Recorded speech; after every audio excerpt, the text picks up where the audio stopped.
Okay, it's nice to see everyone here today on a lovely spring day. My name's Lisa Fanelli. I am the program director at Goodwin University for the Health Sciences and Public Health programs. And we were a recipient of a HRSA scholarship grant awarded for public health programs across the country. And part of that initiative was to increase awareness in different areas of public health.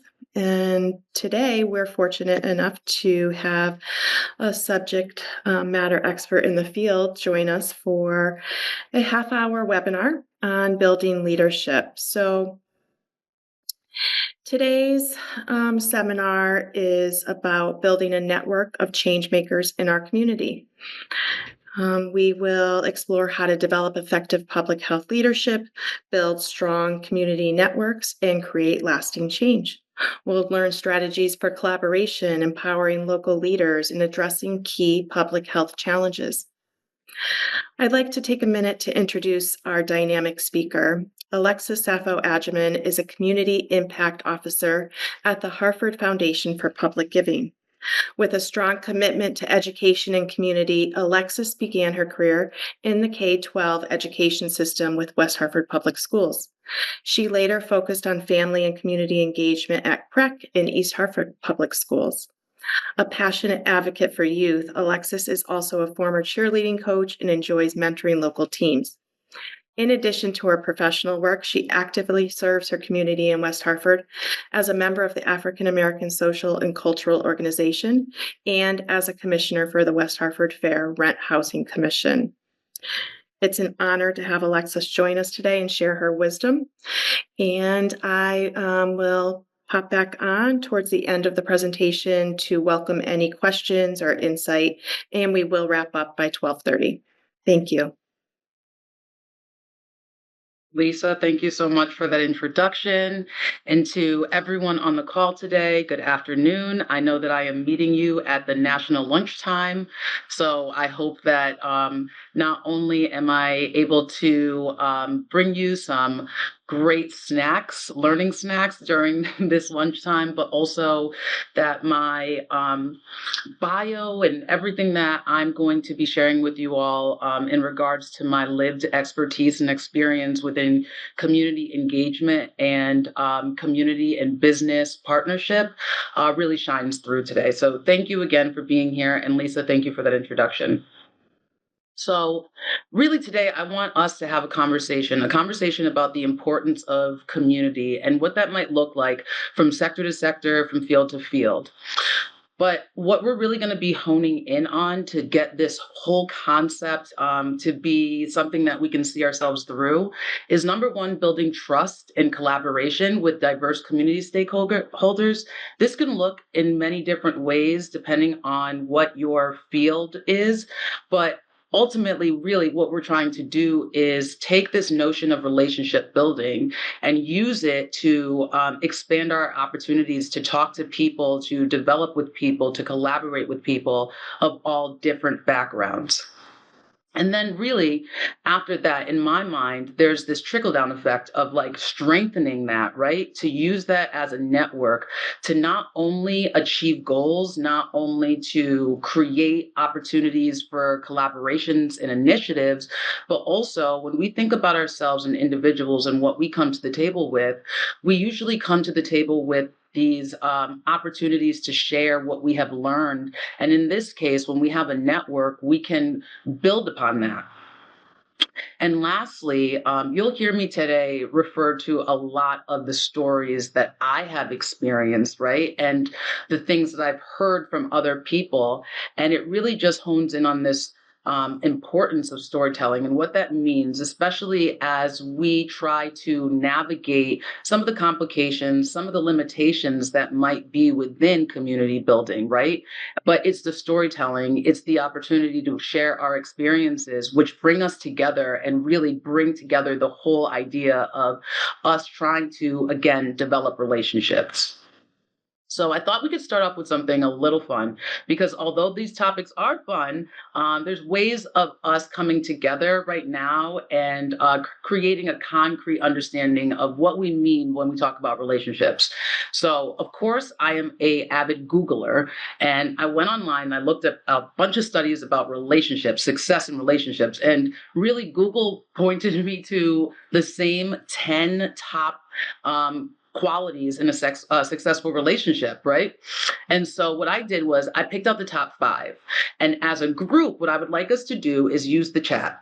And so these top five are trust, empathy, communication, patience, and respect. And what I did was I just mixed up the order. So it's not in order of one through five. A does not equal one. But I want you all to interact with me today to start building this understanding of what a successful relationship looks like. So if you could please use the chat and put into the chat in regards to A, B, C, D, and E what you think the top five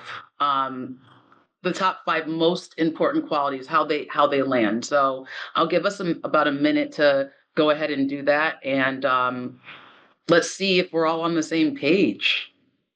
Right, about 20 seconds here. Okay. And as we're we're putting these in, I want everyone to kind of see how we all have perceived this list in order, right? Like that is there we go. So I'm seeing some consistency here. Seeing that trust looks like it's number one. I see respect. So yeah, this is a really great opportunity for us to just look and see how we all interpret what a successful relationship looks like. And I think it's true too, once we start to talk about networking and when we talk about relationship building, that we all are given the same tools, right? Like in this conversation, I gave everyone the same tools, which was this list of the top five. So we didn't even need to know if they are truly top five. They are, but it's how we interpret it. So I'm going to show you what Google has given us as an answer now. So this is the answer. For those that went with the letters, it's CAEBD. For us that went with just, for me, I'm like a visual person. It's communication is number one, trust is number two, respect is number three, empathy is number four, and patience is number five. Now, I want to also follow this up with saying that and really dive into the fact that it's our perspective, right? Like we were given the correct answers, right? As it pertains to Google, but it's how we perceive it, how we perceive what's most important when building relationships. And I want us to like sit in that for a moment. And as we go through this presentation, I hope that it gives us an opportunity to see how we can give grace when it needs to be given while relationship building, but we can also uplift the fact that, like, for me, if I was looking at this list, respect would be number one. So when I develop relationships with people, although I know that these are qualities that can really build a successful relationship, I don't always start at number one. I don't always start at communication. Maybe I'll start at respect because that, in my perspective, is how I can best build relationships. So, building trust, right? We have recognized that it is within those top five qualities. But what does that look like when we're collaborating with a diverse community of stakeholders? So I want us to start off by thinking about what does it mean to engage with a diverse community of stakeholders. I'll start off with an example. I work in a nonprofit. And what that looks like for me is my nonprofit's mission is dismantling structural racism and uplifting a community in upward mobility in economics. But we still have relationships with organizations that have totally different missions, right? They might align with our mission, but they're not the same as our mission. So for me, when I come into a room with nonprofits that we are trying to collaborate with, or have an initiative with, or we're trying to be a part of the same working group, the first thing that I think about is why are we here? What is the through line? What brought us together in this project?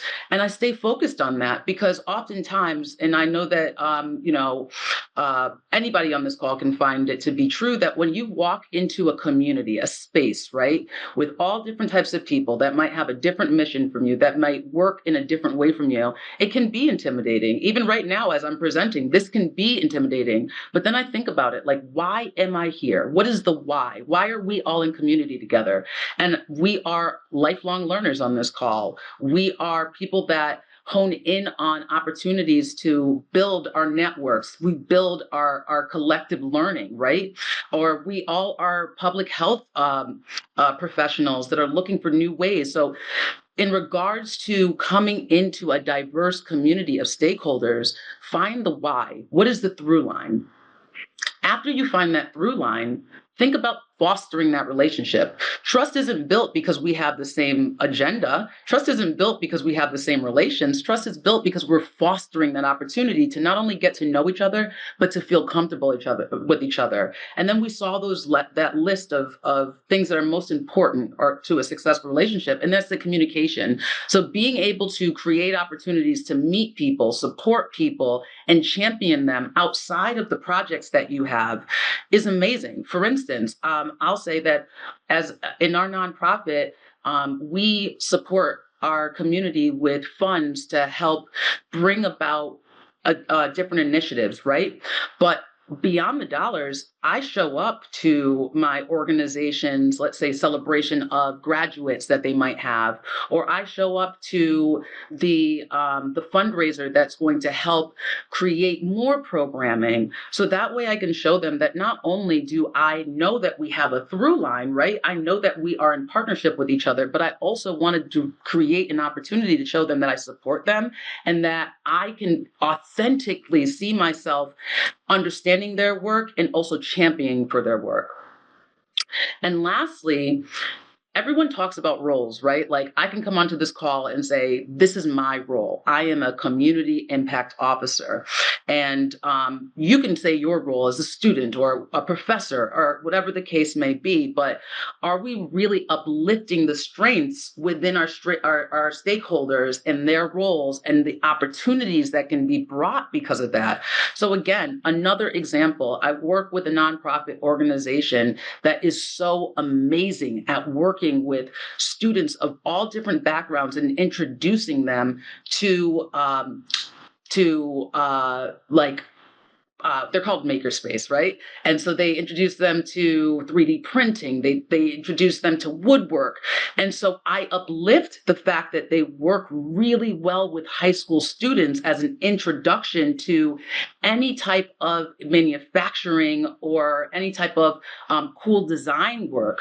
So I see their strength. Their strength is working with students. They do a lot of stuff, okay? They're not just working with students. They work with adults. They prepare people for CNC machining opportunities.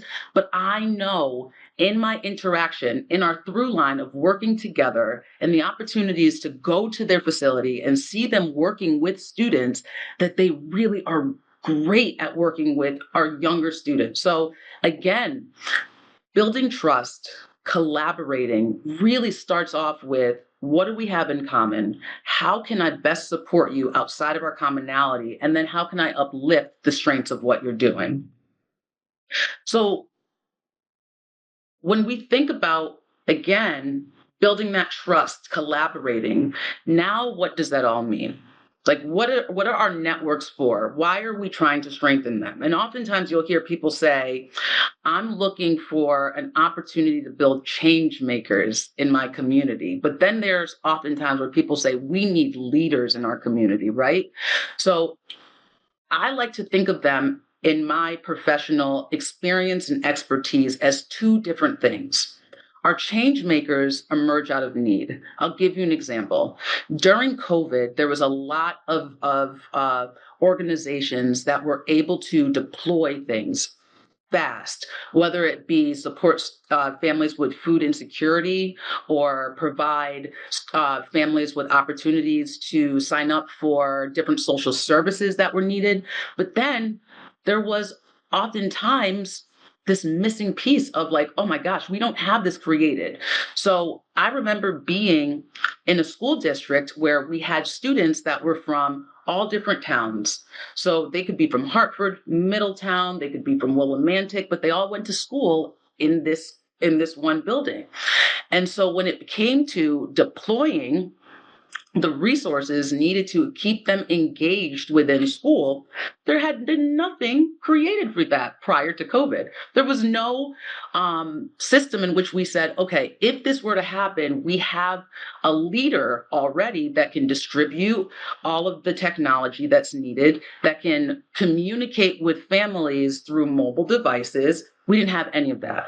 So we needed a change maker. We needed someone that said, all right, I'm going to come in and I'm going to develop a system in which we can deploy all of these devices, and we're going to be able to connect with families on this new program called what was it, Parent Square, and that's how we're going to be able to engage with our students. So we needed a change maker, but then we also needed leadership. We needed our principals. We needed our admin to communicate to these families that we were coming. So again, there was two different types of needs, but it was within our community. How we were going to best move forward was we needed someone that was going to come in and create something out of the need that we had, but we also needed leadership to come in and fill the necessities that we needed within our community. So when you have those two types of, let's say, entities in your life, people in your life, strategic ways of thinking in your life, it builds a strong network. Confidently knowing who you need in your space is confidently going into a opportunity for success. And we may not know, we didn't know what we were going to need in COVID, but again, in recognizing that we did need change makers and we did need leaders, we were able to strengthen a network to support students. I mean, we were a district that on a Monday recognized the needs of our students and our families, and by Friday we're able to have a complete plan deployed because we had the right strong network of people in the right place. But then the reality is, as we think about strengths, there's also limitations, right? And within the limitations, we found that we were giving out devices, but students didn't have Wi-Fi. We were connecting families to all of these different social organizations, but they didn't have a means of getting there, whether it be transportation or they had to stay at home to monitor their students while they were doing work and they were also working. All these things came up.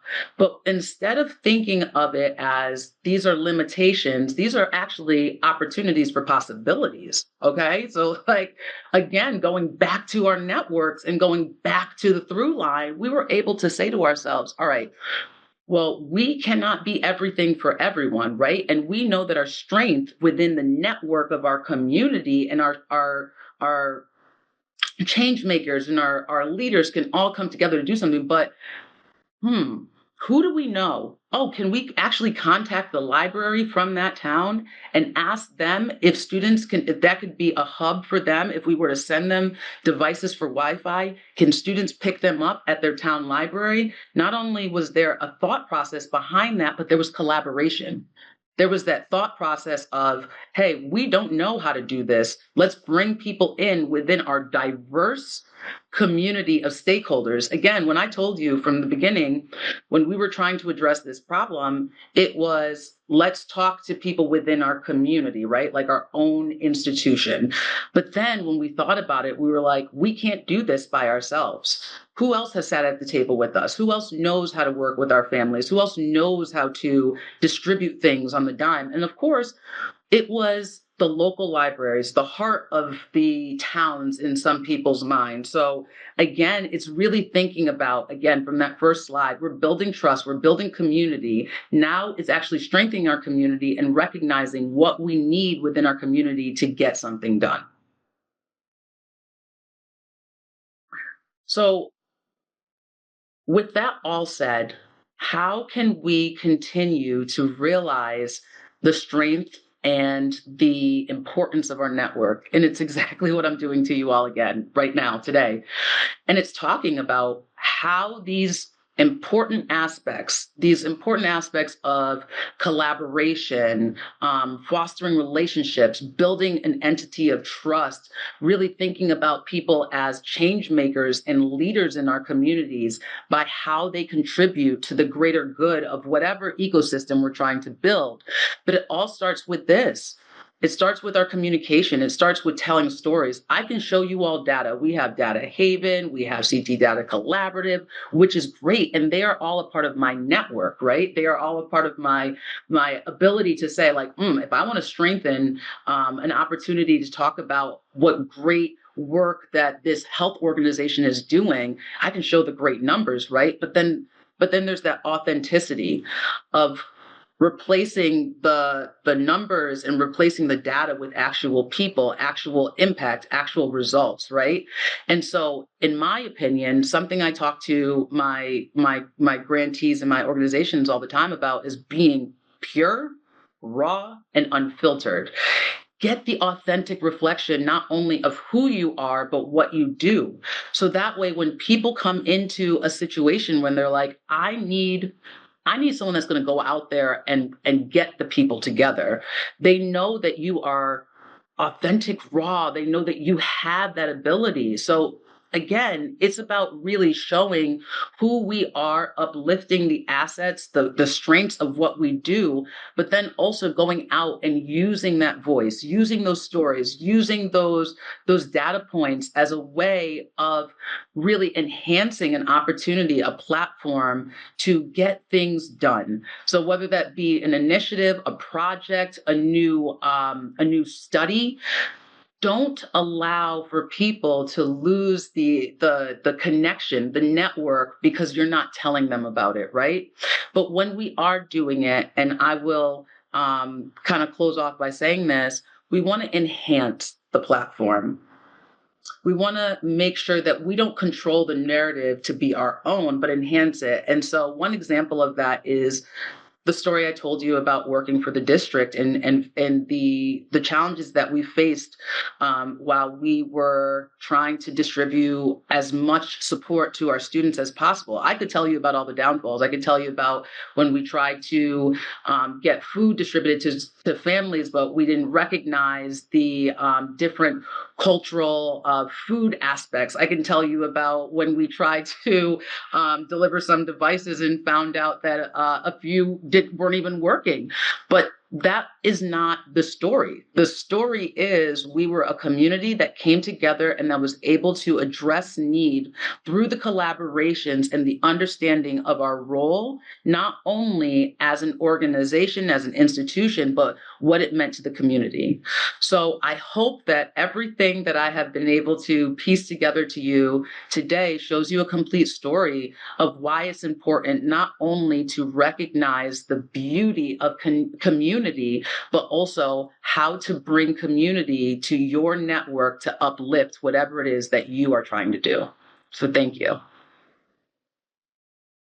Thank you, Alexis. That was really inspiring and full of great resources for all of us on this call. So I really appreciate it. Before we wrap up, I'd like to open it up to anyone if they have any thoughts or similar situations or questions for Alexis. Go ahead and either put it in the chat or take yourself off mute.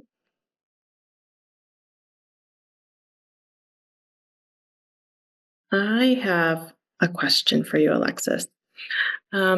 As you were speaking, I was wondering, what role do you think community-based organizations have in helping to solve the basic health needs and access all of the resources that are available?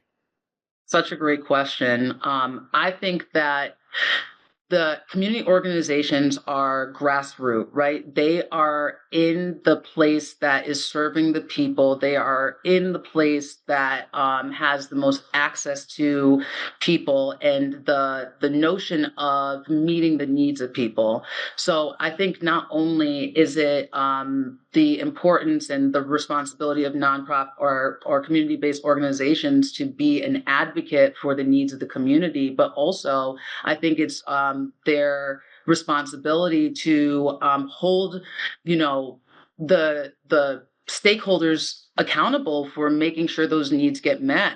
Oftentimes, I'll hear people say, "Oh, there's this really great initiative going on, and this community-based organization, is deploying an opportunity, this initiative, or whatever the case may be."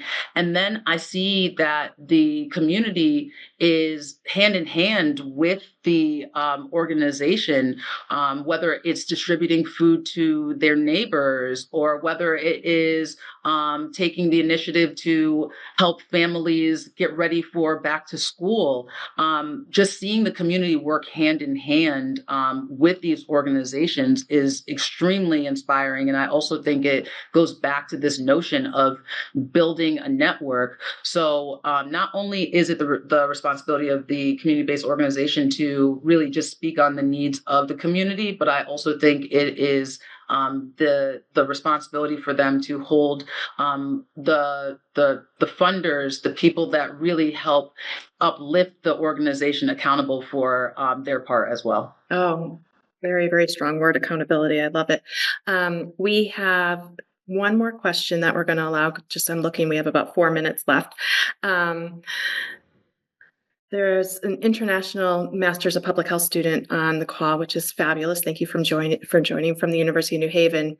They're interested in how they can involve public health community out of the campus in the New Haven area. So I think your inspirational talk has, number one, someone's looking, Susan on the call, fabulous Susan from Goodwin, is looking to know about the volunteer opportunities, but also this international MPH student. How do you recommend getting involved, I guess, first in the New Haven area, but also for others who may be interested in your organization volunteers? Yeah, absolutely. I think the first thing that I would say is always looking on like websites, and first of all, like let's take it 3 steps back. That like through line, right, that I talked about in the beginning. Like, where do you know that you have the most assets to give back in, whether it is in aspect of public health, or maybe you are a phenomenal writer or a phenomenal editor. I don't know what the case may be. You have talents.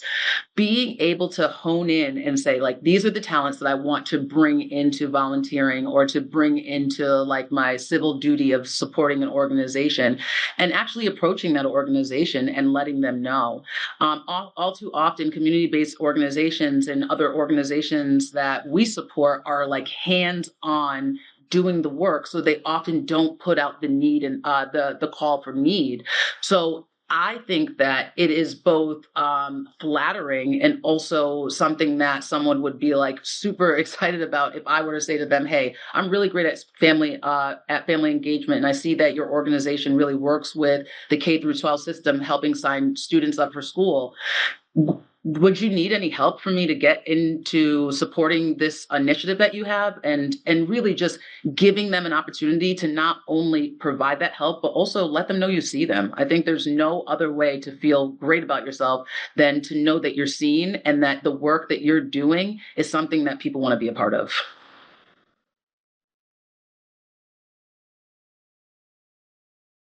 Fabulous. We're going to wrap up, but for anyone who's interested in your organization specifically, Alexis, do you mind putting it in the chat? There it is. This is my email address, and we work with an assortment of nonprofits in the greater Hartford area, 29 town region. So please feel free, alexis.sappho@gmail.com. Go ahead and email me. If you have any feedback today or anything like that, feel free to reach out to me. Okay, fabulous feedback in the chat. So thank you everyone for spending the last half hour with us on this beautiful day. Thank you to our wonderful dynamic speaker, Alexis, for taking the time to share your information with us. It's much appreciated. For anyone who has any questions specifically about any programs at Goodwin, I am going to put my email in the chat. And this is recorded. So if anyone wants a follow-up, just email me and I will send you the recording. Otherwise, have a fabulous day. Thank you to everyone on the call.